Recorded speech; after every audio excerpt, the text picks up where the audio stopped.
What's going on, everybody? Welcome to PFF's live college football preview show. So glad that you guys are here hanging out with us as we get you ready for everything you need to know week 6 of college football. Super excited for this show because we got 3 new elements this week. First, it's the debut of the desk on the college football show. If you guys watch the NFL show, you've seen it, but we're official now. We've got the full PFF desk experience here. The second new element, right next to me, it's a new face.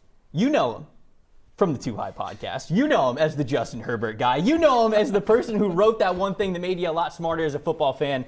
This is Seth Galena. Seth, my friend, how are you? I thought we were going to pretend that I was Renner this whole time. So, I was very excited to be here. You do have similar hair and facial features. Bone structure is the same, yeah. We could have gotten away with it, but, I guess everybody's just, the veil is off. Everybody knows that you're Seth Galena, but we're super excited to have you on the show. This is going to be a lot of fun. And then the third new element, really excited about this one too. Kendall Valenzuela is joining us over on the, I want to say it's like the bar set of the studio, but like, can we personalize it? Can we call it like Kendall's Corner or something? I am 100% down. This is my favorite spot, so okay, I think you guys should be jealous. I have this whole corner right here, so I'm excited. So much more room for activities. Exactly. Kendall is going to be answering all of the YouTube questions that you guys have. It's Twitter, YouTube, everything. We've seen so many replies and comments, and with this being a live show, we wanted to give you guys an opportunity to get in on the show. So Kendall's going to help us with that throughout everything that we're talking about. We're getting through superlatives, Heisman, college football playoff talk, and we want to hear from you guys. As the show goes on and you listen to us, tell us who you think is going to make the college football playoff, who you think is going to win the Heisman, things like that. It's going to be a great show. Guys, but before we get into this Week 6 slate, actually, you know what? That was rude. Anthony, Eric, how are you guys? I asked everybody else, and I didn't ask you guys how you were. Things are going great. This is a great desk. And, I'm finally look normal sized here, so I'm liking it. After some adjustment of the chairs. Yeah. Tresh tried to adjust your seat before the show and push it all the way down so you could stop looking taller than him. We're pretty evenly distributed right now, I would say. It's well better said. Well said, Anthony. I mean, if we didn't put it out, if we didn't say it right now, I think the people would say, these people are the same height. Oh, look at Anthony. He's so tall at the end of the desk. Mm-hmm. All right, so now, before we get into the Week 6 games, we do have to talk a little bit about what happened in Week 5. Specifically, I want to start at the very top because we're going to go top down here for this show. It's Alabama and Georgia. And guys, we've talked all year that this college football season doesn't feel like the ones that we're used to. There's not a guaranteed Oklahoma, a guaranteed Ohio State, a guaranteed Clemson that's going to make the college football playoff. It's not like we already know exactly who's going to be there, and we thought, maybe that's going to be the case with Bama and Georgia as well. They had 2 juicy matchups last week that we thought could go the other way, but here they are. Absolutely dominated. Alabama dominates Ole Miss. Georgia dominates against Arkansas. Seth, is it just Alabama and Georgia, versus everybody else? Is that where we are in college football? I really think that's where we are right now. This is certainly not a 2007 college football season. We tried to say that we want it to be so bad. It's just not going to happen. Luckily, we are going to get an Alabama-Georgia game in the SEC championship game, so that'll move some pieces around. But at the end of the day, these are the 2 best teams in college football, probably by a wide margin. If you were going to tier it up, this is the only 2 teams in Tier 1, and I think that makes it really interesting for the Tier 2 and 3 teams that are trying to make it into the playoffs to have a chance. But really, Alabama and Georgia are the classes of this season. I feel like I saw a lot of tweets early in the season that had, early power rankings. Alabama 1, and then 6 open slots before we get to the next team. I feel like it's Alabama and then Georgia, like you said, in that top tier. But the thing is, too, with Georgia, we were expecting that we knew that there was gifted athletes all over this team. We just weren't expecting them to really piece together an actual football squad to compete with Alabama right away, and that defense has done it. But I do think there's vulnerabilities with each, and that's why I would not be surprised if we get more chaos, even at the top. But I do agree the top 2 teams are in the tier. Anthony, don't you think the vulnerabilities are much more substantial with Georgia, right? Because the quarterback position is so uncertain, whereas with Alabama, the vulnerabilities are sort of more weak link, right? The quarterback's going to be good. The play calling is going to be good. The athletes are going to be better. And that's why when you look at the sort of betting markets, right, Georgia and Bama have about the same chance to win the SEC, to win the college football playoff. Right. We're a little bit heavier on Bama. We have Bama with more than twice as likely of a chance to win the college football playoff as Georgia. And the reason is how important quarterback play is. And if you get into a meat grinder like they did with Clemson in week 1, if the opponent is the team that gets the pick six instead of you lose a game. And then if you go into the SEC title game and you lose that to Bama, do you still have a case to make it as the first 2-loss team to ever make the college football playoff? Now I want to go on the other side of things. The number 3 team in the country, at least from the AP's standpoint last week, Oregon, they lost. And I don't want to sit here and toot our own horn or anything, but we have been saying for a couple of weeks that Oregon was way overranked. We had them in our power rankings, I think last week before they even lost, right around 16, 17. Now they're all the way out, right? And this is something that I think we could have seen coming. But Treash, did we think that it was going to be this Stanford team? I feel like that was a little bit of a shock. I think Oregon did this to themselves, right? Because you look at how they beat Ohio State. What did they do? They were very good, from an offensive play calling and schematic perspective. A lot of play action shots, very good RPO system there. They kind of took those away from Anthony Brown, the quarterback, and let him actually be a quarterback. And we already knew that he can't really do that. We saw it from his days at Boston College, and he proved it this past week. I mean, they had season lows from play action and RPO perspective, and we saw a 41.4 passing grade. And we said it after week 1, week 2, week 3, you need to substantially help out Anthony Brown. You need to hold his hand, and they kind of let him go and let him be his own. They took the training wheels off, and then they saw him fall over on the bike. I mean, it was just a pretty disastrous performance from a passing perspective. We could see the PFF top 25 here on the sidebar, and what stands out to me, guys, is we have 3 teams from the non-Power 5 that are all in the top 20. Coastal Carolina, BYU, but Cincinnati. I want to specifically talk about Cincinnati because they've got a chance. They've got a chance at the college football playoff, right? They're playing well. They're still undefeated. We have them pretty decently high in our power rankings here. How good are the Bearcats, do you think, Seth? I mean, the Bearcats are clearly the class of the group of 5. I don't think that's any question. And I think that the way they play defense, I mean, I don't know about you guys, but I respect the team that play man coverage. And they live in man coverage and they blitz you. And I think that will carry them through a bunch of games, obviously going towards the playoff, which we believe that they should get in.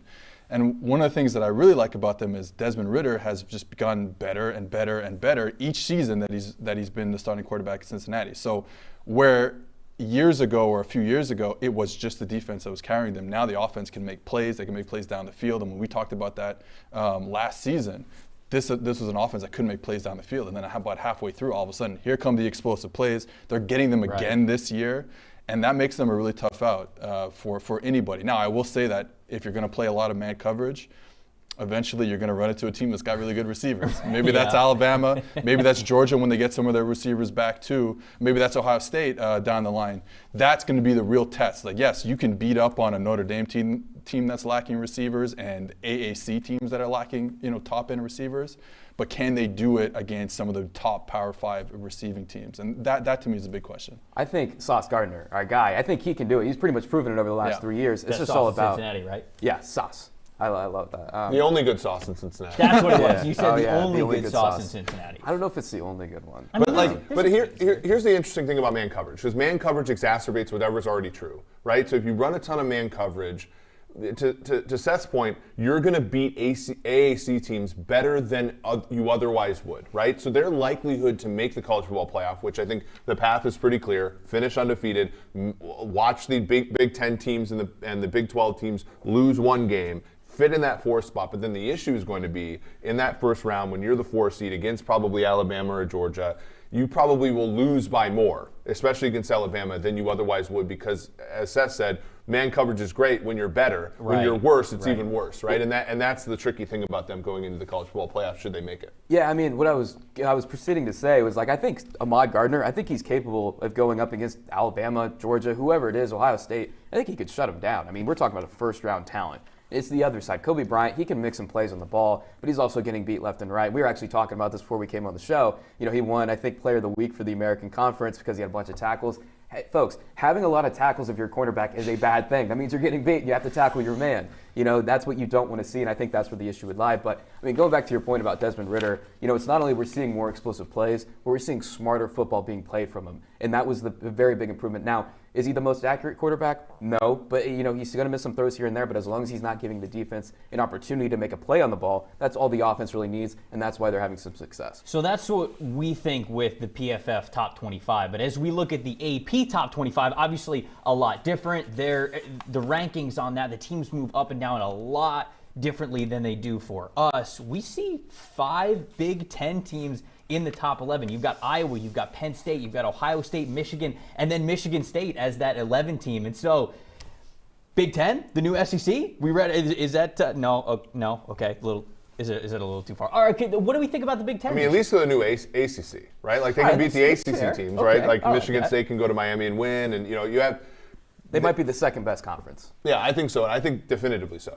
Probably. I mean, they have to be. But how for real are these Big Ten teams? Like, do we think that each of them are going to beat each other up, or do we think there's any chance we might get two in the college football playoff? I still like Ohio State going forward. I think we're hoping, if you're an Ohio State fan, you're hoping that whatever issues they had structurally on defense, we talked about playing a lot of man coverage, a lot of cover 3, that was killing them because they didn't have any type of change-up and they didn't have the players that could do it, unlike Cincinnati.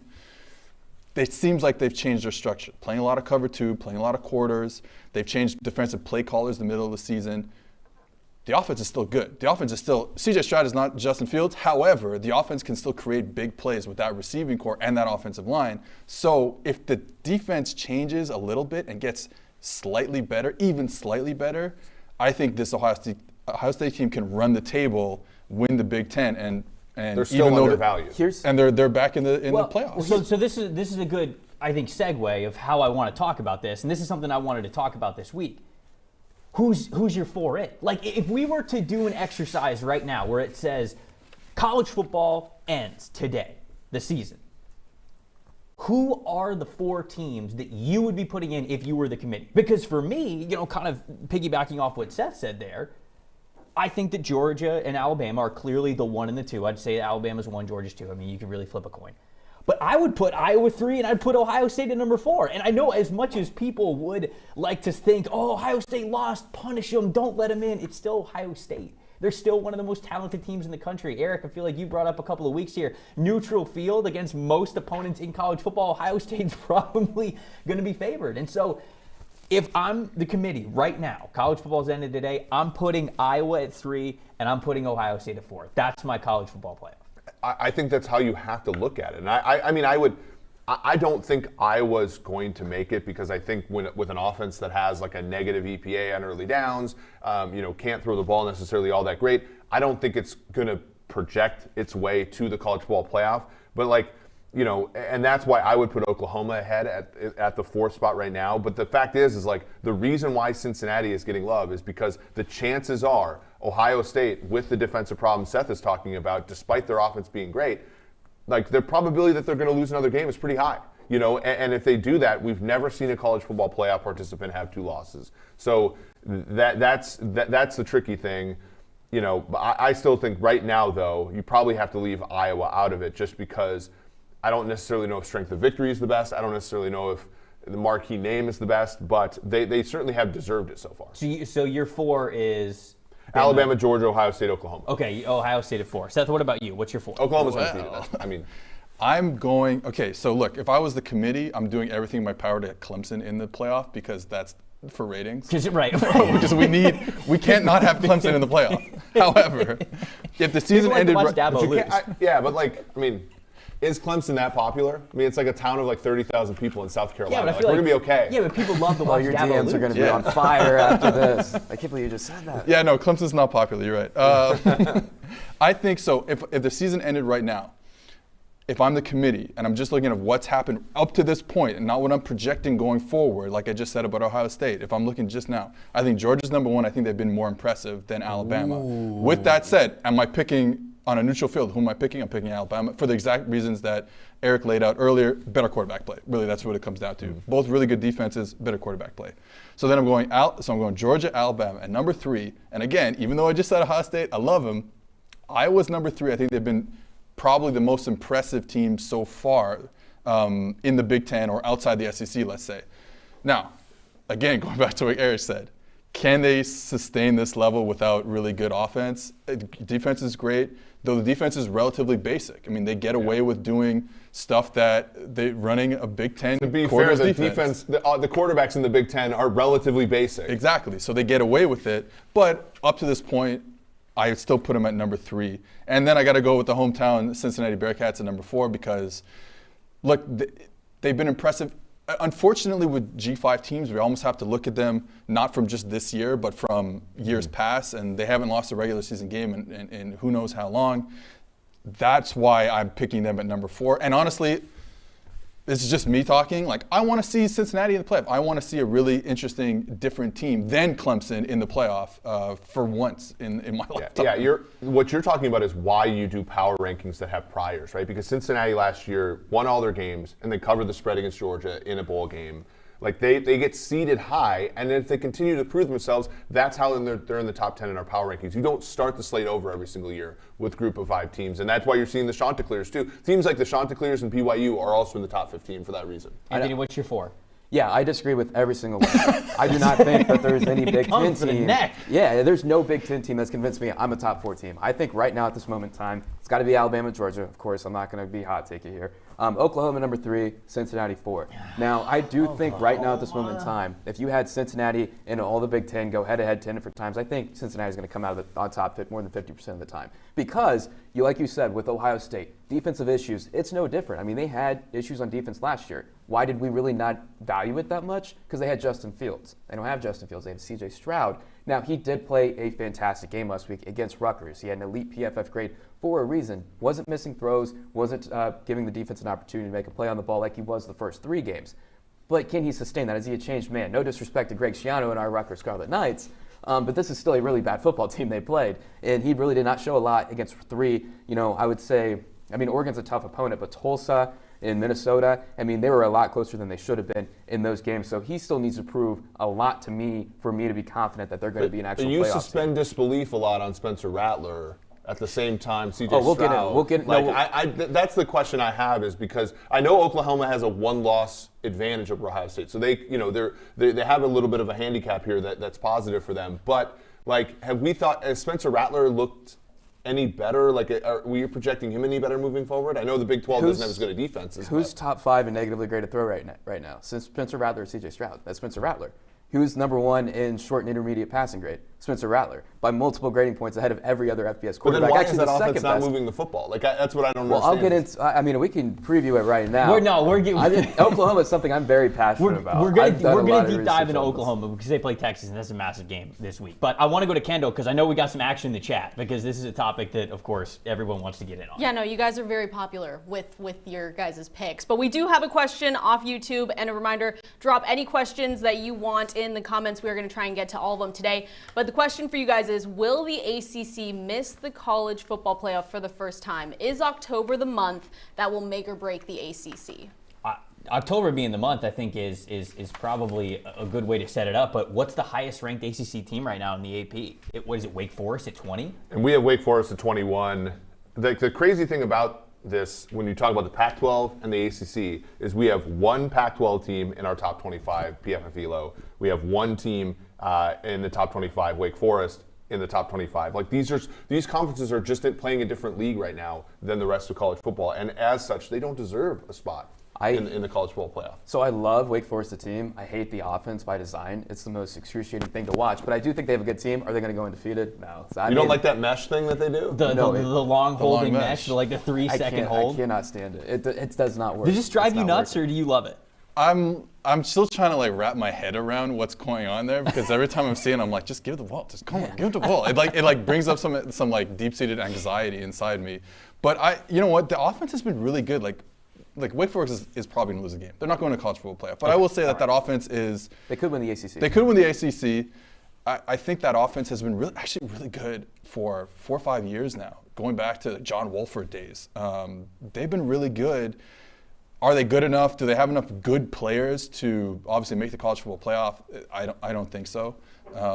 Honestly, talking about the ACC, I think Clemson loses 2 more games this year. I think that offense has been abysmal. How does that make Georgia look then? Because when you talk about Georgia having a better path, then you're looking at UAB and like all these teams that they've beaten. But I don't think people really question Georgia that much at this point. I would. I think they're going to get in no matter what. Sure. Clemson's not helping. But I'm thinking relative to Alabama, like I think they're right. both equally yoked as far as schedule. Both have impressive wins. Ole Miss, Arkansas last week. All right. Well, even though we don't have Mike Renner here on the desk with us, we're still making the Renner stands happy. We're getting Mike in the show. Mike's about to give us his risers and fallers NFL draft perspective going into Week 6 of the college football season. Mike, what do you got? Thank you, Trevor. Let's kick it off with the risers first. And we're going to start with what was the game of the weekend, or billed as the game of the weekend. Turned out not to be because of, well, this guy who's behind me here on the screen, Brian Robinson, the running back for Alabama, got anything he wanted on the ground in this one.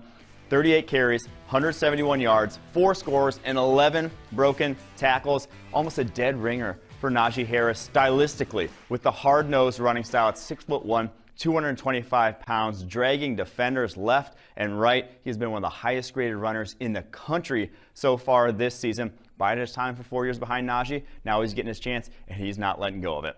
We're going to stick in the SEC here and go to that Georgia-Arkansas game where Devonta Wyatt, the defensive tackle for Georgia, another fifth-year senior, getting the job done in his final season of college football. A number of Georgia guys could have made this list in this one, but it's Wyatt with his 2 sacks, 90.4 overall grade on 20 snaps in this Arkansas game, an utterly dominant performance in run defense as a pass rusher. Everyone knows about Jordan Davis there at defensive tackle for Georgia. This guy is a little bit more explosive, a little bit more upfield, a little bit more of a pass rusher than that monster next to him. And last on this list of risers is the game I was at, the game I hated. Cincinnati wide receiver Alec Pierce, a Bruce Feldman's Freaks List member, an explosive, bigger wide receiver, won on multiple go balls in this game, which is going to be his game at the next level, a vertical route tree kind of guy with his size, speed, and explosiveness.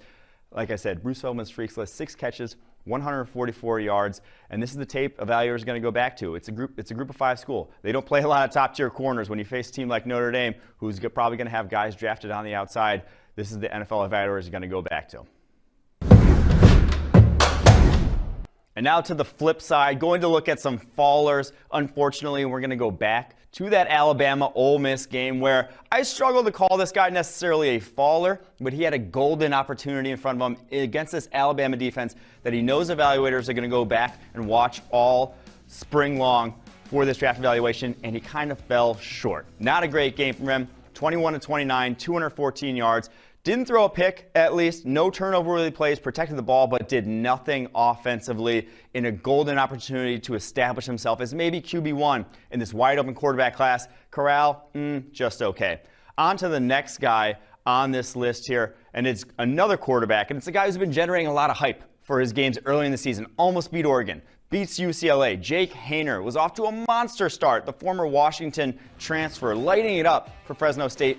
Goes to Hawaii, lays an egg, loses on the road against a pretty bad Hawaii team. 6 turnover-worthy plays, had no response to Hawaii's 3-man rushes that they were throwing at him, kept missing defenders in that drop 8 defense, and then fumbled and threw the ball away at the end. A tough one for Jake Haener. And last on this list, we have Alabama linebacker Henry Toto, the transfer from Tennessee, generated a lot of hype over the course of the offseason after that transfer because he's going to the Alabama defense that's so vaunted for their ability to develop linebackers. Has not been the case so far this season. And against Ole Miss, 5 missed tackles on 14 attempts, 3 catches on 3 targets for 31 yards. Not the greatest showing for the Alabama linebacker. He may be coming back for another season. There you have it. Back to you fellas in the studio.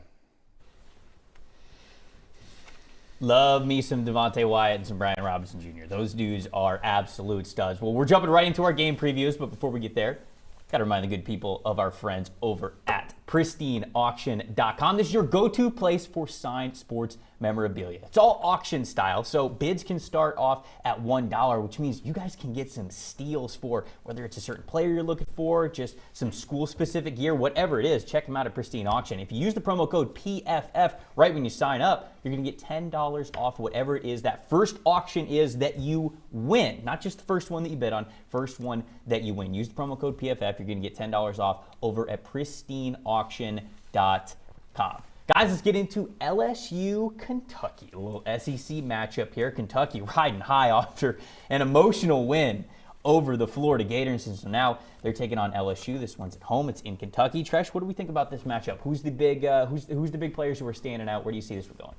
Yeah, I mean, I think Kentucky's vulnerable. And you look at the quarterback position with Will Levis, I think we kind of got carried away with the early season breakout talk. I mean, they faced UM Monroe, one of the worst teams in college football, shredded them over the last 3 weeks. I mean, 46.3 passing grade, 6 turnover plays, about 60% of his passes over 10-plus yards downfield, completely uncatchable. You know, there's some stuff to like with him, right? He's an interesting cat. See what I did there? Yeah, Wildcat. You know, strong arm, he's athletic. You know, like the animal. Oh, right, okay. They're the Wildcat stuff. The animal. They're the Wildcat stuff. But I mean, moral of the story, he can't hit the side of a barn downfield. Trying to go through those jokes. Goodness. The only animal is Tresh for that punt, right? Yeah, exactly. I mean, that was not scripted. I mean, I think people know that it wasn't scripted. It was just off the top of the head. Right. That's why you're a witty guy. Yeah, 100% I am. So, I agree with you though. Like we all like Florida, the loss was worse for Florida than it was a good Kentucky win, right? Like you look at that game. Unfortunately, and yes. Yeah, I mean, you look at that game and it was just Dan Mullen was just like they're using the wrong quarterback. They're not being efficient. Are they? yeah. I don't know. Yeah. I think Yeah. so. Florida should have won that game because you look at the big plays there. Of course, you had the Wandale Robinson. That wasn't Will Levis. That was Wandale. And then you had the blocked field goal. Walsh, PFF Walsh, look at the win probabilities. I shifted the win probability, I think, like 35% or something like It's a that. good play. Yeah, Yeah. Florida should have won that game. I mean, there was a fluky play. The efficiencies on play for play were all in Florida's favor. Right. Like, Kentucky's like a great, like, ugly win team, but like that doesn't carry forward. And even though LSU lost last week as outright to Auburn, like, I don't necessarily know if that gives rise to like Kentucky being favored by a field goal or more here. Well, LSU also lost in a fluky way, which we'll talk about with Auburn coming up with Bo Nix. But I mean, so much of that stuff was just long developing, fluky plays outside the pocket, outside of the structure of the offense. You mentioned Wandale Robinson, and I really do think that Robinson's going to be big in this one because as we look at our PFF grades, he has the highest receiver grade for Kentucky, and he's mainly a slot receiver, does most of his damage in the slot. Cordell Flott, the cornerback for LSU, he is their best defender, bar none, and he is their slot defender. Most of his alignment comes from the slot. So you've got a slot stud on one side going up against a slot stud on the other. Like this is, I feel like, going to be the make or break part, especially with Josh Ali not there for Kentucky. Kentucky's going to lean heavily on Wandale, and if Flott can lock him down, man, I think that LSU's really got a chance to win this game. 100%, because you look at Cordell Flott, he is a Thorpe Award candidate right now. He's putting up great. absurd numbers. His play recognition and feel for the position, it's off the charts. I mean, he was one of the biggest breakout players of September. It's continuing on this year, and if they take away Wandale, like you said, that's Kentucky's offense. What about the other side of the ball, Seth? This is what scares me if I'm an LSU fan, and I am an LSU fan. The way Kentucky plays defense, they know they don't have the athletes even relative to the SEC. So they're not going to play a lot of man coverage. They're not going to say, hey, we can man up and play against you. They're going to play a lot of zone. They're going to sit back, and they force teams to slow down, dink and dunk their way through their defense. Yeah. LSU right now can only make big plays. They can only make a play when Keyshawn Butte, the best receiver in the league, in the country, says, I'm going to make a play now. Takes a slant 75 yards against Auburn. Catches a fade ball down the sideline for a touchdown against Auburn. Without that, LSU can't do anything. So what Kentucky wants you to do is say, okay, we're going to sit back in zone. We're going to make you find these tough windows, and you better get us out of it somehow. Problem, LSU can't run the football. LSU hasn't been able to run the football for like 2 years now. This isn't 2019 LSU anymore where they're mashing people and Clyde is going for $150 on 8 carries. Mm-hmm. LSU cannot run the football. They're not going to be able to get Kentucky out of what Kentucky wants to do. And I think you might see, even though Auburn and Kentucky play two completely different defenses, I think you'll see LSU struggle again this week because they just don't play a style that is conducive to winning against this type of team. So you taking LSU or Kentucky in this one? I'm taking LSU. Okay. No, I'm kidding. Oh, wait, which one are you taking? That felt therapeutic, and then you were kind of like gaslit at the end. I think, look, Kentucky has been playing with fire as we've been talking about for a few weeks now. Tight wins against bad teams, and then obviously a tight win against an okay Florida team. But LSU is legitimately not a good football program right now. That's the problem. Who are you taking? I think Kentucky's not a good football program either. I mean, they should have lost last week. Should have lost probably to Chattanooga. I'm taking LSU to win in a cover. Eric? 3.5. I'm going to take LSU. I also think the best bet of the week probably in this game, weirdly going against what Seth said, is over 50.5. I'm taking Kentucky and I'm going over. Like I think I'm more comfortable with the over bet, but I'd be taking in Kentucky at this one. I got more faith. You're a sicko if you take under 50.5 in a college game. Yeah, truly. Truly. Just don't. I'm not going to lie. I was almost about to say that. That's why you're an animal. Georgia at Auburn is the next matchup. And Tresh, you were chomping at the bit to talk about Bo Nix and his performance last week against LSU. And how for real was that as we're now previewing their matchup against a juggernaut like Georgia? I mean, it was the classic Bo Nix game. It was the Bo Nix experience. You're going to see him run around frantic on the offense. So when we talk about outside of structured plays, think of plays that are not designed to be outside the pocket. You see the quarterback running for his life. Bo Nix somehow likes that. He likes to be the superhero and make some incredible plays. The problem is you're not going to see a lot of those incredible plays. Last week they did against LSU. But can they do that? Can he do that against this Georgia defense? Last year we saw him do it a lot. He had 14 dropbacks outside of the structure of the offense. 39.1 passing rate on those plays. I mean, it was really ugly. I mean, Georgia, they brought some sim pressure there, a lot of blitzes, some stunts, and they really kind of, got to Bo Nix, and he tried to make some plays, and they were not going to let that happen. You look at the same kind of matchup here, I think we're going to see that again, not only because Bo Nix, like I said, likes those plays, but Georgia's pass rush, I mean, I'm not going to beat a dead horse. It's really pretty damn good. You look at Auburn's offensive line, it's not that good. They're below the 50th percentile in the Power 5, actually 48th in pass block grade as an offensive line there. So I think we're going to see Bo Nix, throw some interceptions, some panicky plays, and it's going to be everyone piling back in on Twitter like, oh, Bo Nix is not a good quarterback. You're going to get the Bo Nix experience, except it's not going to work out for 3,000 yards and 5 touchdowns against LSU. It's going to work out for 26 yards and 3 interceptions against Georgia, like exactly what you said that happened last year. And I remember last year we were hyping up Bo Nix before the Georgia game as well, because he started the year pretty well, and then they come and hyping up Bo Nix like every chance. It was not me. The Dippin' Dots of quarterbacks. Mike tried to do it after that week 1 win over Akron, the Akron Zips. Hyped up perpetually, always awful.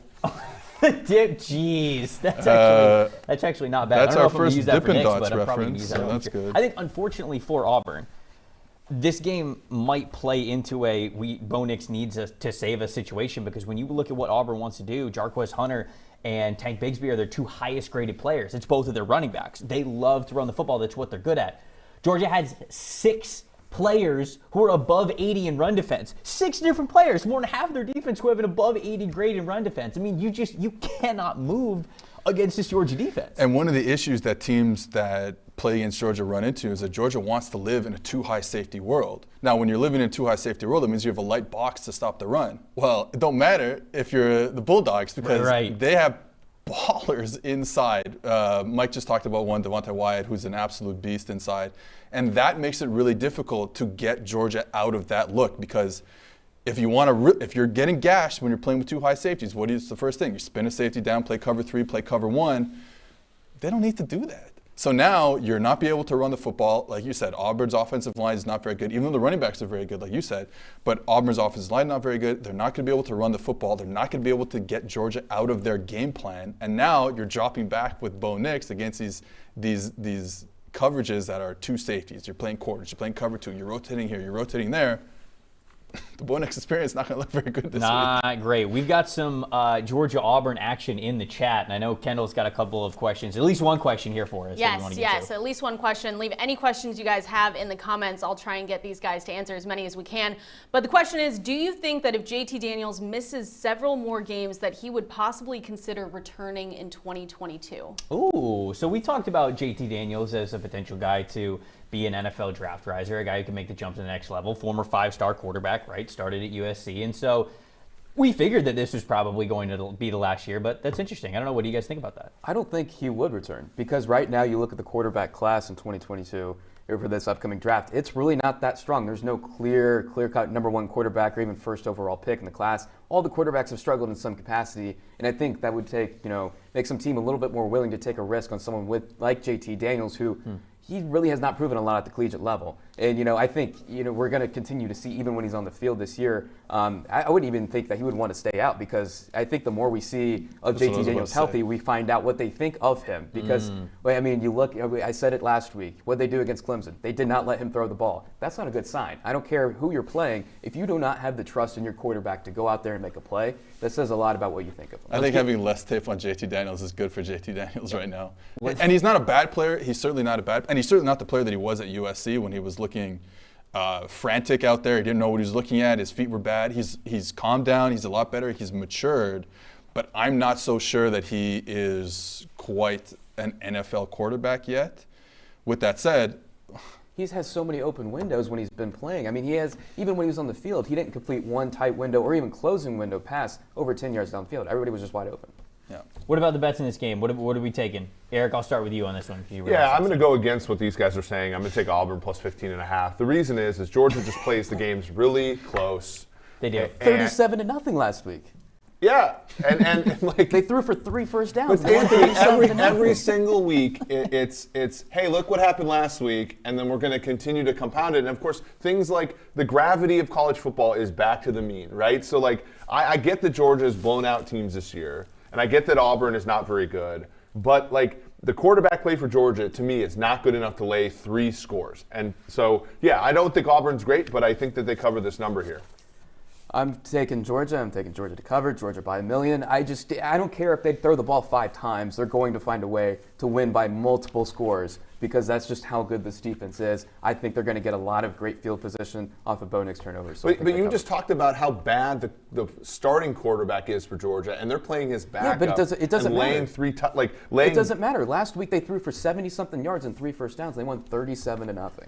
I know that that's just the way that it's going to be for the entire season, because as good as Auburn's defense is, I think it's kind of equal to Arkansas's on paper. I still think Clemson's is far superior, and that's why we didn't really see any of those big run plays to work out. I think even though this is a good defense, I think they're still going to find success, and like I said, they're going to get favorable field position a lot of the time. Treash is feisty this morning. I am. I'm an animal. He's an animal. What do you think? I think the Auburn defense does a better job than the Arkansas defense can do against this Georgia attack, because one of the issues is, like, again, we talked about with Kentucky, Arkansas is going to sit back, they're going to play zone, they're going to make you beat them, and what Todd Monken was able to do with that Georgia offense was find those holes in the zone. You're not going to get that from Auburn. You're going to get man coverage. You're going to get man coverage. So I wonder if that can slow down. I'm not saying Georgia's going to lose or they're not going to score 30. But I wonder if they could tamp them down a bit, that it keeps it closer, and we do get Auburn covering. Yeah, with a total of 47, you're either saying it's an uncharacteristic Georgia game that ends up in the 50s or 60s. That's how they cover, or Auburn's literally not going to score, which I think is a hard thing to say about a top 25 SEC team. Who would you take? Oh, I'm still taking Georgia. Okay. Georgia just making sure.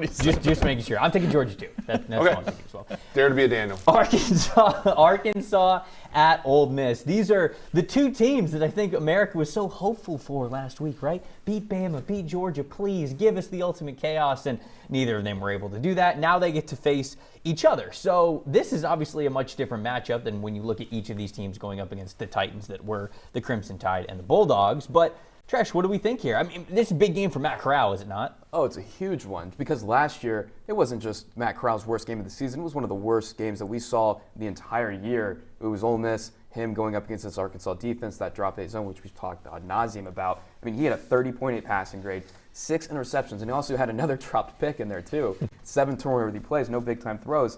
Arkansas is still really good in coverage. Like I said just a minute ago, we didn't really get to see it last week because Georgia didn't let us see it.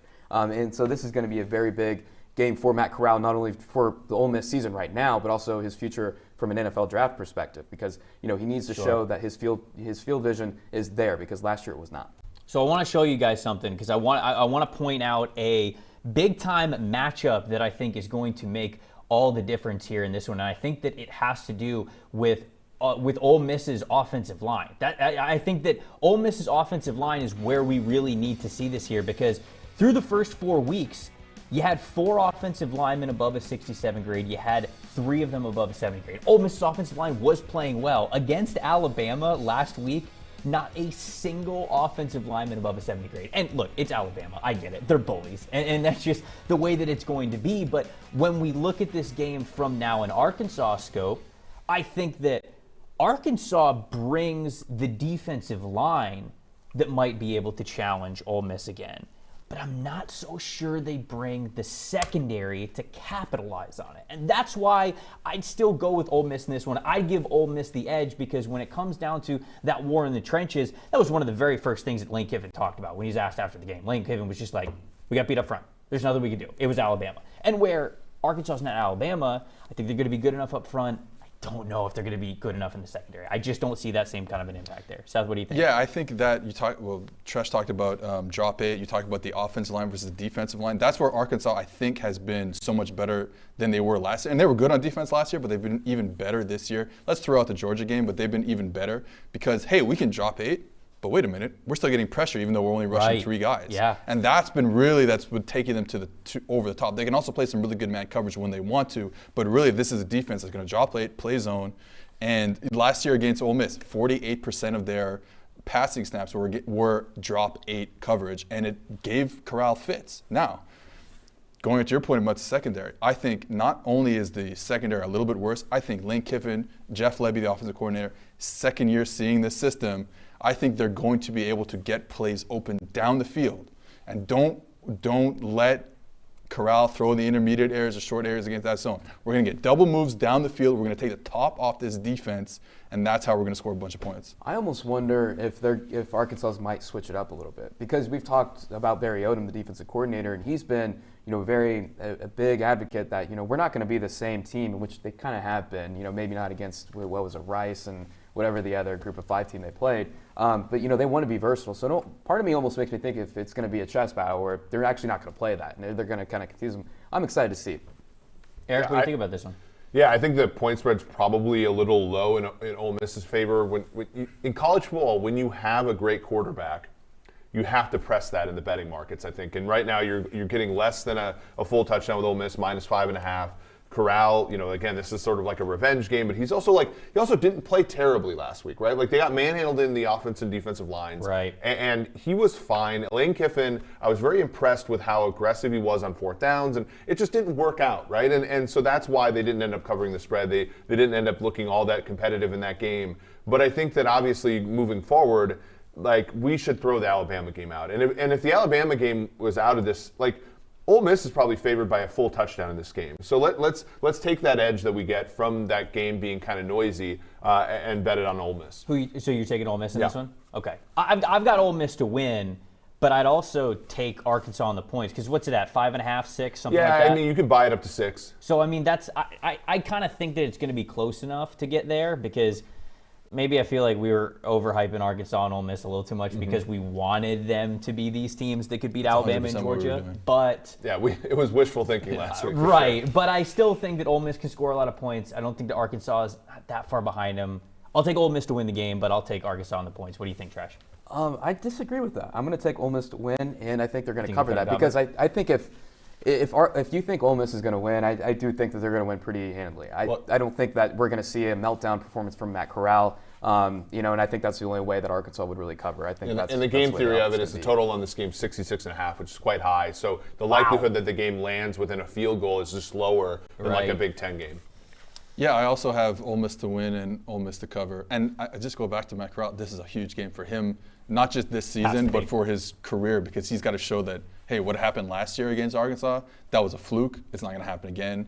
And he can, honestly, this is a big game for his number 1 overall quarterback potential prospects. Yeah, and even if it's not a number 1 overall, just where he goes in the first round, what we think of him, because if you win this game and you win this game, I'll say like sort of convincingly, you can throw out the Bama game. That gives you the luxury of saying like, okay, well we were just manhandled up front. You can't blame me for that. But if he struggles again, then we, chatter in the back of our head. And so speaking of Alabama, they're playing Texas A&M, and I don't want to get to this one because man, it feels like no team has really fallen harder outside of Clemson than Texas A&M. Like this was a top 10 team. We talked about them having playoff aspirations, but they were trying to replace so much, and here they are. I just feel like they're skidding midway through the season.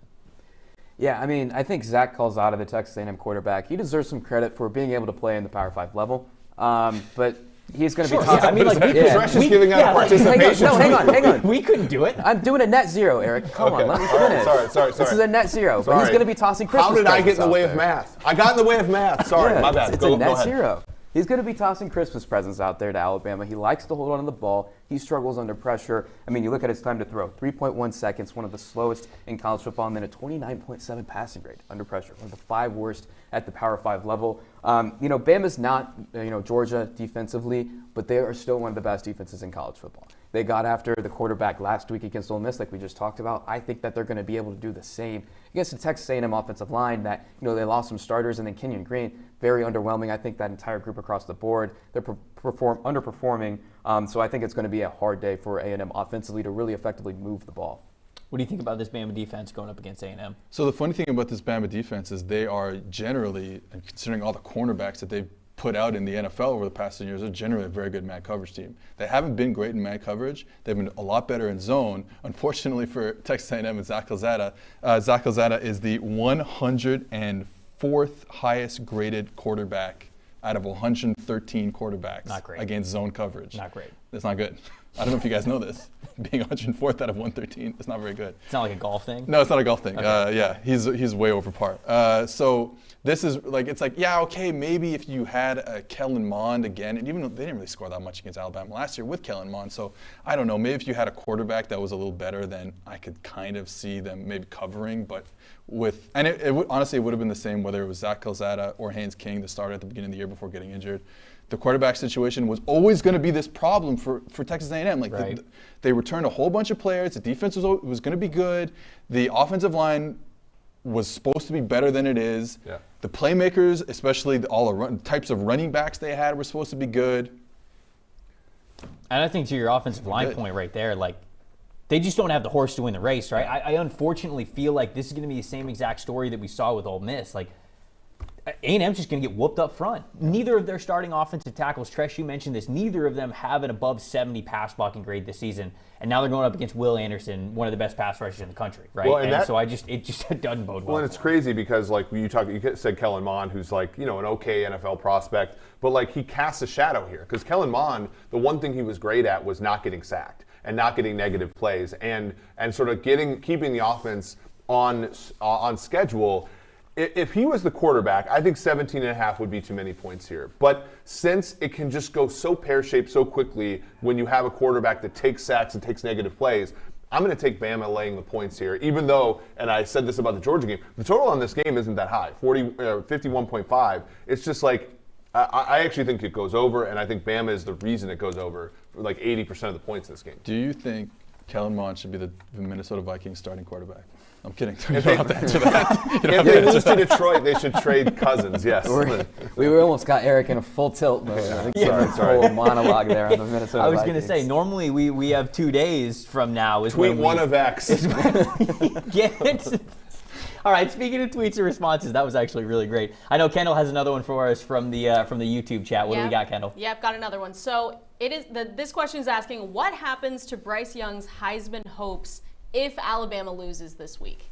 Okay, so Bryce Young still the Heisman favorite, right? So what happens if he loses this week? Yeah, I mean, I think interestingly, he's plus 120 to win the Heisman. Bama is, depending upon the book you look at, 160 to win the college football playoff, which is actually congruent, right? Usually, because these things are chosen before the national title game, usually it's the quarterback or the team favored in the national title game, which is very likely going to be Alabama.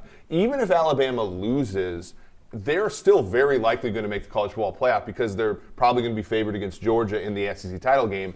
And as such, I don't think it dents it that much, but it does make a Matt Corral bet, if you want to, at 2-1 right now, a better one to make. So to me, it's because there aren't that many, you're not giving the Heisman to Desmond Ritter. You're not giving the Heisman to C.J. Stroud. So I don't really think it affects it that much unless Matt Corral literally blowtorches all of college football for the last 2 months of the season. I still think Young would be the favorite. So this is a good segue into something that I also wanted to talk about because we're almost halfway through the college football regular season. So I want to talk about some superlatives. Heisman's a good one. I mean, we talk about a lot of other awards, best wide receiver, best running back, things like that. Eric, you mentioned obviously Bryce Young and Matt Corral as probably the top 2 Heisman guys. Who's like right after that? Like if you had a top 5, who else are you throwing in there? Yeah, for the next 2 guys are Desmond Ritter at 12-1, which I think makes sense. Okay, Seth sure. said he's playing well. It's sort of like this Cinderella thing. We have not seen Heisman's out of Group of 5 though. That would be unprecedented. But then making the college football playoff would be unprecedented as well. C.J. Stroud at 20-1 and Spencer Rattler. Anthony's guy. Anthony's been betting Spencer Rattler 25-1 to win the Heisman every single week all season. Luckily for him, it's still that price. So I do think that actually is a value because I do think, just to Anthony's point, at some point he's going to play where he's capable of. And if they're undefeated and make the college football playoff, much like Kyler Murray, like hawked Tua Tagovailoa from behind in 2018, I do think that there is a chance that he is a good bet here. But don't expect to win money if you bet it. You didn't think that like 20 minutes ago. Well, I don't think that Spencer Rattler is like that much better than Bryce Young. No, and I think the Heisman numbers would suggest that, right? C.J. Stroud. And C.J. Stroud is a more favored than Spencer Rattler right now. I will say I would be absolutely shocked if Spencer Rattler won the actual Heisman, just because the public perception on him is so bad at this point. Sure, I just don't think he can overcome that. And then at the end of the day, we have humans out in the public actually voting, very knowledgeable people voting on the award, but it's a team award in the end. That's why, like you said, Desmond Ritter, that could be an interesting play too at those odds, just because, it's a team award too. And if they make the college football playoff and Bama slips up. So I'm pushing back on that because you're right. You're totally right. It is a team award. It's also a quarterback award. But what's the definition of the Heisman Trophy? Most outstanding player in college football, right? And so if I'm doing a top 5 right now for Heisman, I'm trying to be as purist with it as possible. I think Bryce Young's number 1. I still think that he has to be number 1. But my number 2 for Heisman right now, Kyle Hamilton, the safety from Notre Dame. Wow. Best defensive player in the country. So that's why I got him at number 2. He does everything that you want him to do. Got beat by a touchdown last week. I know. What am I counting? Safety wins out here? I'm saying Kyle Hamilton's playing well. You got beat by a football game last week. I still love you. Hey, I hurt my hip. I tore it. I don't know what's going on here. We need to go to the doc and figure this out. But no, he got beat for a touchdown last week. I'm not counting safety wins. I'm saying this guy is one of the most outstanding players in college football. My number 3, Drake London, wide receiver from USC. I don't think anybody's playing better at that position than Drake London is right now. He's absolutely dominating. Number 4, I still have Matt Corral because I think Matt Corral is playing really, really well. And then number 5, Michigan pass rusher, Aiden Hutchinson. This guy's not just getting after the pocket, sacking the quarterback. He's got a fantastic pass rush grade, got a fantastic run block grade. This guy has taken his stock from a maybe fringe first round, second round kind of a pick. Dude, he's a top 10 player right now. These are the 5 guys. You can kill me if you want in the comment section. It's fine. But if I'm making a Heisman list, these are the 5 guys that I would put on there. I got your back there. If anyone wants to get on Trevor for that comment, I got your back. I'll right, go to war with you in the corner. Exactly. This is who you want on your side. He's in the driver's seat for the Biletnikoff at least. I think we need Drake London? Yeah. Okay. Drake London. Right. Because every single game he plays, he is seeing so much single coverage. And that is very hard to consistently beat. He's doing, you could do, the You Got Moss segment, Monday Night Football. You could pretty much just turn on the USC game from the previous weekend and just show Drake London every play. Because he is mossing guys left and right out there. Seth, do you have a question about his future prospects in the NFL? Because all of his it's a contested catch machine right there, and that's not necessarily something that translates. Laquan Treadwell, for example. This is always the issue with the contested catch guys. When it does translate, we look back and we say, "Oh my God! Of course, we knew this guy was going to be amazing," but it just doesn't translate as often as we would like it to. Guys who are open are way better. We saw last night with the Rams and Seahawks. It's guys that are open are just so much better. Well, if you for get an offense. separation, it's just you could just use it in so many different and we've seen it with Devonta Smith, right? I don't think he can't separate at a high level. I will say that, but he can add some value after the catch. He's not just a one-trick pony. He's not a JJ Arcega-Whiteside, right? You look at some of the stats. Who among us is though? Yeah. It's probably not. Maybe Seth is. I don't know. We need to put him over on that X there. But no, Drake London is at the top of the leaderboard in almost every single statistic that we have in the PFF database. One that really stands out to me, and that's not on the screen here, 29 receptions against single coverage. You know how many more that is than the next best Power 5 wide receiver? It's more than double. Wow. If you're saying he's not the favorite for the Biletnikoff right now, I don't know who is. I don't think I think he's the favorite. Okay, but I want to give a shout out to Fresno State wide receiver Jalen Cropper. You're high. No. You listen. Hold on. Tied for the lead, most receiving touchdowns in the country, top 10 in receiving yards, 11th in, I believe, receptions per game, okay? He's playing well. Best grade comes in the fourth quarter, and when we talk about winning awards, we talk about signature moments. The guy's got the second most catches in the fourth quarter. We talk about Jake Haener and all his late game heroics. I'm just saying, who's on the other and end of luckily those for catches? Fresno, when they lost their first game last week, it was at 4 a.m, so none of us That's saw what I it. was gonna So say. his Right? Heisman, his Heisman case is still I alive. only see the highlights. Never have to actually watch when it doesn't work out. Seth, I watched the whole game, and it was pretty bad. Yeah. What do you think? What about Well, some awards for I'll you? just put in my guy, Keyshawn Butte, as a Bulletin Call finalist for sure. Yeah, I think this year he's been outstanding, looking like Jamar Chase in that #1 LSU jersey. But we're going to talk about the Outland Trophy, interior lineman. That's both offensive and defensive. Now, Okay. an Iowa player will win the Outland Trophy. That'll be the center, who is Tyler Linderbaum, who is absolutely incredible, a beast at center for Iowa. However, I want to talk about the other side of the ball for Iowa. Honestly, he might not even be a finalist for this award, but I've been so impressed. Noah Shannon wears number 99 for the Iowa Hawkeyes. Interior defensive lineman. 80.3 run defense grade. One of the things that's really nice is, we talked about this with Georgia, and we're about to talk about Iowa soon in their big game against Penn State. They play 2 high coverages. They play quarters. And again, that means your defensive tackles are going to have to not just penetrate and get sacks and get TFLs and all that stuff. They're going to have to take on blocks and free up lanes for their friends, the linebackers. And he does that at a super high level. And that's what makes that Iowa run defense, which is the top 5 in the country, really tick. When those 2 guys who are playing thick to their offensive linemen, and Noah Shannon is as good as anyone in the country right now, are doing their jobs, he might not get on the score sheet, on the box score, but he is in our hearts. He's the best Iowa defensive interior. Right here. Right here. That's Right a here. deep We cut. love That's a to deep talk about interior. We don't talk about enough about interior defensive players who aren't pass rushers. Right. And so I got to give love to my guy Noah But Shannon. those guys are valuable in today's NFL, especially with more of the Staley, Fangio defenses, where you're trying to live every single down with 6 in the box or fewer. They're extremely valuable, and they should be recognized. Love it when the underappreciated big boys get some love on this show. We really love that. The next game I want to preview, Oklahoma at Texas. Future SEC rivalry here. And I want to start with Treash because you mentioned when we were talking about the Heisman, Spencer Rattler, the public perception's not great. If he wins this game, I mean, is it a full turnaround? Like, are we back on the Spencer Rattler bandwagon? I mean, what do you think about Rattler going into this matchup? You know, this is a very interesting thing. I could probably talk an entire hour about this, and you'll see some of these numbers here. You know, Spencer Rattler by depth of target. One big thing with Oklahoma, they're winning, but marginally winning. They're not blowing teams out of the water like they would in years past. It's because they don't really have a deep passing attack. You know, like I said earlier, Spencer Rattler, one of the best quarterbacks in college football, actually the best quarterback in college football, throwing through the short and intermediate levels of the field, throwing 20-plus yards, those deep passes, 34.2 passing grade. That's over 64 points lower than what it was last year with him. So why is that? You know, Lincoln Riley said something interesting a few weeks ago after that win against Nebraska. He said, we had a couple of things dialed up that we haven't been able to get to.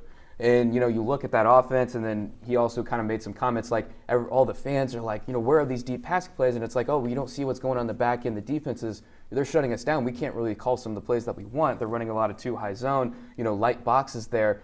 But that's no different than any other Oklahoma offense we've seen over the last few years. I think it's a lot deeper than that. I think this is a lot about the head coach and the quarterback. I think we need to send those two to probably couples therapy because it's quite clear Lincoln Riley does not trust Spencer Rattler, and I know he's made some awful decisions. I mean, we go back to that Tulane game. What was it, the second throw of the game? Just heaves one into triple coverage, ignores the running back in the flat. But, you know, you look at the average depth of target there, you know, 11.5 yards of 2020 against light boxes, down to 8 yards this year. I mean, this is by far the lowest, you know, depth of target we've seen from an Oklahoma quarterback since Lincoln Riley's arrival. Again, I think this is all about Lincoln Riley not trusting Spencer Rattler. Now, are we going to see that really come out in this game? I don't really think so. I think we're going to see the same type of Oklahoma offense because this Texas defense is kind of built around that same thing. They want to eliminate those plays downfield. They're not going to see a lot of deep shots because of that 2 high structure that they run.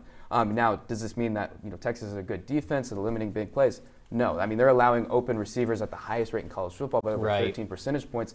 So, I mean, that's why I think Oklahoma's going to win this game, and I think they're going to do it pretty easily. As much as I love Texas, because that Texas defense, they have not been able to stop anybody. Right, and it's not just that they haven't been able to stop anybody. I think the formula for beating Oklahoma is you've got to get takeaways, right? Spencer Rattler, 7 turnover-worthy plays this season. I mean, it just doesn't feel like teams really making him pay for that. So when you look at this Texas defense, only 3 interceptions, 2 of them coming from the Texas Tech game. I mean, it's not like they're jumping on balls when they're in the air. So I don't even know if this Texas defense is really the one to take advantage of that. Eric, what do you think when you look at the lines of this game and where you'd be betting it? Yeah, I think when you watch this team, I mean, like not covering the spread against Nebraska will elicit trust issues. I think that's like the big thing with that. But you have not seen, when you look at the betting spreads for this game, you've almost always seen that this rivalry have a total in the 70s. Sometimes you'll see it in the 80s. When when Ellinger was the quarterback, when Murray was the quarterback, so on and so forth. But like this one, you're seeing a total of 63.5. Like this is going to be a compressed game. You're seeing a lower point spread in Oklahoma's favor. And I'm going to go back to the proverb that I had earlier, which is you're laying basically a short number with a much better quarterback here. So I would take Oklahoma minus 3.5 because the market is giving you this sort of anomaly in this rivalry game. I'd be taking Oklahoma as well. I'd also love the over in this game. I mean, Texas is averaging like 43 points a game. Oklahoma's 38. So that number seems crazy. These two are number 1 and 2 in scoring drive percentage in the Power 5. Who are you taking in this one? Oh, Oklahoma, yeah. I have no faith. I mean, Texas is 55th in the Power 5 yards per attempt against, even though, this is an interesting stat here. They're tied for the fewest amount of deep pass attempts against in the Power 5, but they're still like 15th in deep passing yards allowed. It's because they may not be attempting it, but they're still getting beat, and they're getting beat at every single level of the field. Seth, what do you think? Does OU make the statement? Did they get away with the win? What do you think? Texas wins. I didn't like that look. I didn't like that look. Did you see the smirk coming up, just like real easy on him? I saw those eyes Texas kind of peer up. I think that they do exactly what happens. They tamp down on the big plays, and now they're going to be a little better at not allowing busted coverages, and that kind of has to happen. And then Texas can score the ball. Texas can move the ball up and down the field, and I think they do enough. It's going to be a close game, but I think they do it. Iowa, Penn State. That's the next Speaking of two teams that can score the ball. That can absolutely light up the scoreboard. It's going to be polar opposites. Just going to be 99 to 99. They're just going to have to make a brand new scoreboard to get into triple digits here. But all jokes aside, this is 2 top 5 teams going at it. And who would have thought going into the season that we'd be able to say that at this point? But Treash, what do you think about this matchup here between these Big Ten juggernauts? Iowa is going to chew Penn State quarterback Sean Clifford up and spit him out, just like they've done with every other quarterback this year. I mean, Sean Clifford, he played pretty well against Auburn. He played well against Villanova and Ball State. But you need to throw those games out the window. What did he do against some actual defenses like Wisconsin, last week against Indiana? Indiana last week, that was the Sean Clifford that we know. I mean, it was a pass grade in the low 50s. He can't throw into small windows downfield. This Iowa defense, they're not going to let any big windows downfield either. I mean, you look at this outside cornerback duo. They are the highest graded outside cornerback room in the Power 5 by around like 7 grading points or something like that. I mean, you have Riley Moss on one side. Him with Matt Hankins, those two combined have as many interceptions as first downs allowed this season. I mean, also, too, you look at Johann Dotson over there. Yeah, he's going to be toast because they like Matt Hankins. They're going to be matching up together. He likes to play some press man early on before they get into that zone structure. I just can't see him having success. Yeah, I think this is going to be an interesting thing of where they deploy Johann Dotson, who has become one of the best receivers in college football. Now, he usually lines up on the about even right or left outside receiver, but he's done a much better job when he's lined up on the right, which is 37% of his snaps, 87.3 receiving grade when he's lined up there. That means he's going to go against left cornerback Matt Hankins. Could be a problem. Now, if they can get some joy out of that, or whether he's on the right or left going against Riley Moss too, then great. But like you said, Iowa does such a good job with their outside corners. I wonder, and he doesn't play a lot of, Dotson doesn't play a lot of snaps in the slot, but I wonder if they say, okay, we're not going to get what we want from playing him outside. Let's move him in the slot. Let's get him some interesting matchups, play action, get the overhang to bite, let him go work up the field against the safety, run a double move or something like that. I think that could be something. Now, again, if they're liking what they're getting one-on-one on the outside, keep doing it. But I think this is a game where you can start moving Dotson around and get the favorable matchups because you're going to need it. You're going to need to create offense for Sean Clifford. Yeah, I mean, the margins are so thin in this game. Total on the game is 41. We have not seen a total, other than a military academy game, lower than this all season. The spread on this, people are betting into Penn State. It opened at minus 2.5 Iowa. It's now minus 1.5. Not that big of a change. But Iowa, again, consistently makes it hard to throw into windows, right? Like last week, Tagovailoa just had nowhere to throw. And he made a lot of bad decisions, but there weren't good decisions to make either. And that to me, I think that makes it really hard on Clifford, who I don't think is quite as good of a quarterback. Iowa is laying less points at home this week than they were laying in Maryland last week against a team, I think, in Maryland that maybe at the high end on offense has more potential than this Penn State team. So for me, it's Iowa. I don't even think I can bet over on this game, despite how low it is, just because of how condensed Iowa wants to make football games. So who are you guys taking in this one real quick? I just wanted to tell you that I'm pretty sure Iowa used to be a service academy. Iowa pre-flight. Yeah. So Wow. it's playing into our hands Exactly, right now. yeah. History repeats itself. History Okay, always who are repeats you itself. taking in this one? Taking Iowa? I gotta see here. I don't remember. Yeah, I'm taking Iowa to win. There you go. Yeah, it's Sean Clifford, 5 of 25, throwing to receiver with a step or less of separation downfield.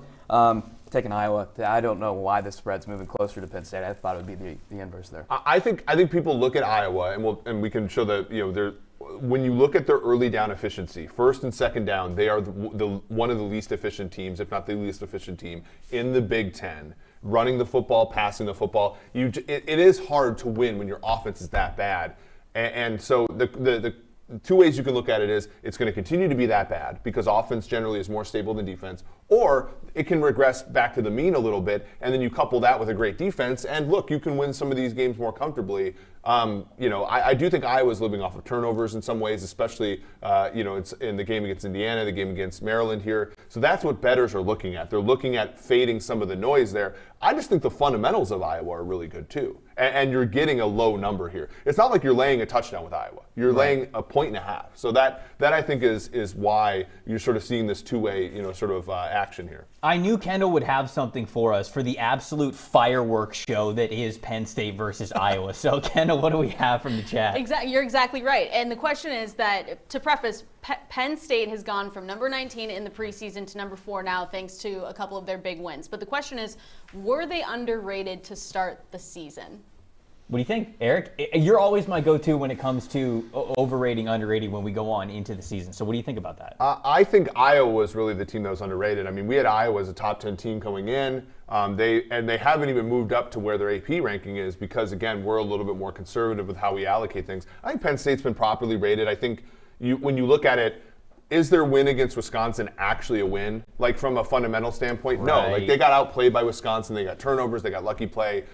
Graham Mertz was terrible. Even against Auburn, I think they beat Auburn, but it was at home, and Auburn made a lot of mistakes tactically, made a lot of mistakes on the field. So while those wins are impressive, I think if you run those wins back, they win like 30% of those games. Whereas if you look at Iowa's games, they win 70% of the games. Like you run it back with Indiana again, they beat Indiana 70% of the time. You run it back with Maryland again, maybe they win that 65% of the time. And so to me, that's why Iowa, in my opinion, is a more true reflection of who they are versus Penn State, which I think is a more noisy reflection of who they are, plus the premium you pay for a blue blood team like Penn State. Well, we wanted to do contenders and pretenders with these Big Ten teams because, as we said at the beginning of the show, we've got 5 Big Ten teams in the top 11 of the AP. You've got Iowa, you have Penn State, Ohio State, Michigan, and Michigan State. And we were going to go through this exercise where we go, who do we think's pretenders? And literally all of us just said Penn State. Like, we all immediately know, we did not collaborate on this. We all said Penn State. So why is Penn State sitting here at number 4? Is it simply a reflection of there being no other dominant teams in college football, or what's going on here? I think that's part of it. I think what Eric said about them having some noisier wins is part of it too. And let's not forget, and as much as I think that Franklin has built a really good program there, did we not forget about 2020? They were not good in 2020, and they returned the same quarterback who was not good in 2020 and who is still not very good in 2021. So I think for me, and it kind of is like, were they overrated or underrated to start the season? I mean, I kind of think they were kind of properly rated, and they're getting some juice because of some noisy wins this year. And their name, right? Like the name is always People going to elevate Penn State, Notre Dame, those teams, and that's fine. That's their popular team, Clemson, even though they are in a town of 30,000. Well, that's why I have Nebraska in my top 10.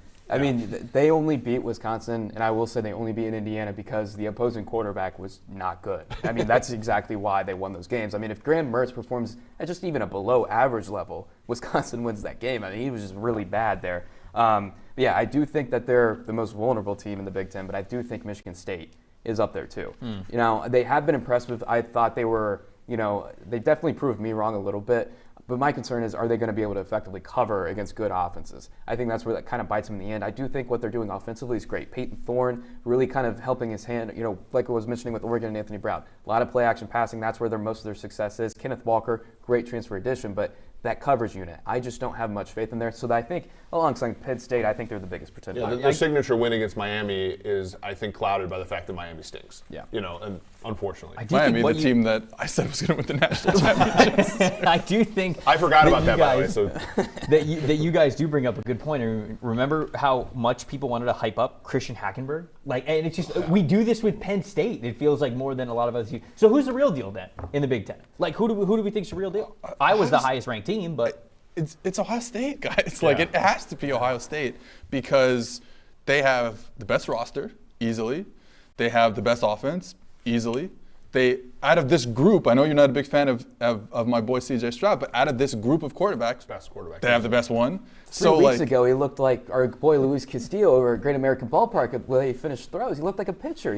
There's a lot of stuff he's got to work on. I think sometimes we get concerned too much with mechanics and stuff like that I say this as someone who teaches mechanics, but we get too concerned with that stuff when, especially at the college level, he's getting throws in there, and Ryan Day is doing such a good job of creating open receivers that it doesn't really matter. Now, that might bite him in the butt going forward, especially at the NFL level, but I think right now, their offense is still putting up a whole bunch of points. When we analyze college football, we cannot let NFL prospectus be the enemy of who wins college football games. Like in our analysis, he's not probably an NFL prospect right now, but that shouldn't cloud the fact that he's better than any other quarterback that he's going to go up against. He lost Ohio State that game agaest Oregon. I will stand by that take. He lost him that game against Oregon. Wow. He had a lot of missed throws there. I think the run defense did, but C.J. Stroud. That's like saying Patrick Mahomes lost the Chiefs the game against the Chargers. No, the fact that your defense got dragged up and down the field is the reason you lost the game. He could not hit the open guy on the fourth down on that opening drive. Well, that's one play. They scored a whole bunch of points in that game. He had 7 quarterback fault incompletions to wide open receivers. The receivers were wide open. He is missing them.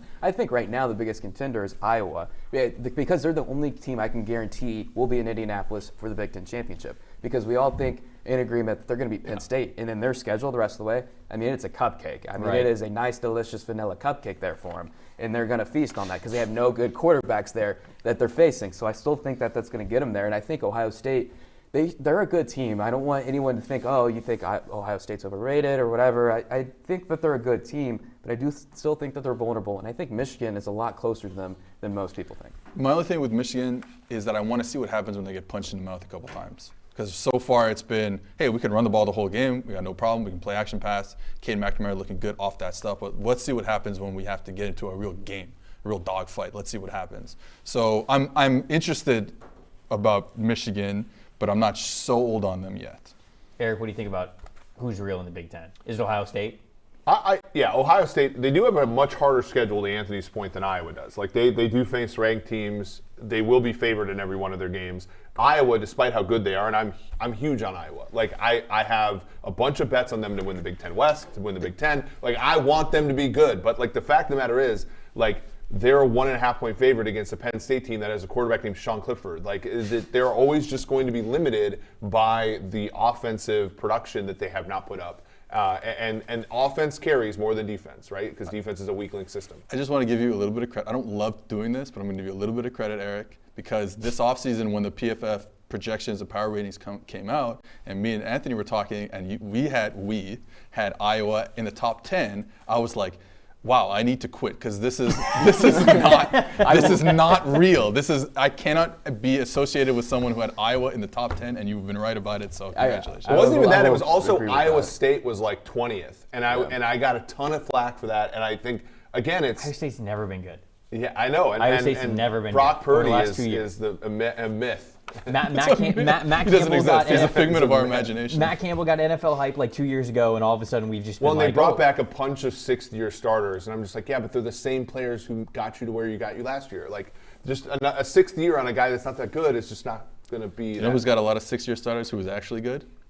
Our Coastal Carolina Chanticleers. We haven't talked about them. Just want to get them in there. The show's going full circle. The show really is going full circle here. All right, to end the show, we're going to do what we do every single week. We're getting to our prize picks prop bets. So what we do every single week, presented by Prize Picks, is we take 3 the top prop bets that we can find. We go over/under, and we keep score throughout the season. Tresh, I don't think you did great last week, buddy. I don't think you got a single one right. Just link up with me today. I think this is the first donut of the season. This is the first donut of the season. Eric got 2. Well, to be fair, though, and one of the games, did you bet under on Daniels? Yeah, I would have won Okay, that. so I would have, because he would not have completed a pass. More than 50 yards. I see a 0 there, so I don't know. I'm not proud of it. It was a bad week. I didn't get a lot of sleep the night before. I'm feeling better today, though. I believe, Eric, you're still on top when it comes to the overall leaderboard. I think you're at double digits. I believe you have 10. Yeah, you have 10. I got 9. Mike's got 8. We need a good week here, Tresh. We need a good week before we start pulling away. Seth, this is your chance to get in on the board. This is your chance to play well enough to maybe if we get you this week, we get you next week. I guess 3-3, you can't really. No, I'm going to be on the Tresh, show, I think, like 4 or 5 times this year, and I'm still going to win. We'll we'll phone you in on it on the. You're going to be like John Harbaugh talking about 16-point touchdowns. You're going to be like making 10 picks right here. We're gonna last week of the season, we're gonna give him like a 10-pointer. Like he's gonna have the ability to pick a 10-point over/under. Okay, so the first one that we're doing this week, we're doing 3 more this week. Spencer Rattler against Texas, 259.5 passing yards. Tresh, I'm going to start with you. The redemption tour starts now, my friend. I mean, do I need to say? It's an over. It's an over. He's going to shred this Texas defense. I think we're going to see a very entertaining game to start. It's going to be high scoring, but I think they're going to pull away in the end. But I do think Spencer Rattler goes over this pretty comfortably. Eric? Damn it. Over. Ride this tail. I also think it's going over. I think that we're getting a 300-yarder for Spencer. Yeah. Yeah, I think it's over, and I don't think it even has to do with them finding a way to create big plays down the field. I think because Texas can move the ball too, I think it'll be a high-scoring game, and then it'll just over completing 17-yard passes. I feel like this is just going to be the formula of the game almost. Like, you're going to score, we're going to score. Like, let's see who has the run game possession. for Oklahoma is not that great, right? So, like, they're going to have to do this, and if they get again, when you think about props, you have to think about game script. In the game script where Texas gets a lead, this is going over. For Oklahoma to have a great game, this has to go over. Right. So, like, Yep. unless he gets injured, this is, and that's why unders are a good bet generally, because oftentimes you'll get Daniel sitting out or somebody gets hurt. But in this game, you have to go over this. Jarian Ealy, the running back for Ole Miss, are going up against Arkansas. Obviously, 59.5 rushing yards for Jarian Ealy. Seth, I'll start with you on this one. I love Arkansas's defense. I'm going under. Ooh. Going under because I think that they won't have to get out of their structure, and if they don't have to get out of their structure, those 3 defensive linemen are winners. Those 2 linebackers behind them are winners. They can win under for 59.5. I'm going to go over. That's just a little too low for me. It's low, eh? It's very low. So I think that's a little extreme there. I think he goes over this because I think Ole Miss at the end, I think they're going to win pretty comfortably against Curious about Eric's bet here because I feel like Eric's the king of under. Under. Under. I agree. I agree with what Seth said about the run defense. I also think that, if this game is like running backs just like they interchange too much in college football. So this could be a game where this backup ends up with 60 yards or something. And the other thing is Corral, I think, is going to try to prove that last week was a fluke. And they're going to have a more pass-heavy script. I'm going to say over. Let's ride, Anthony. Let's ride. Let's do it.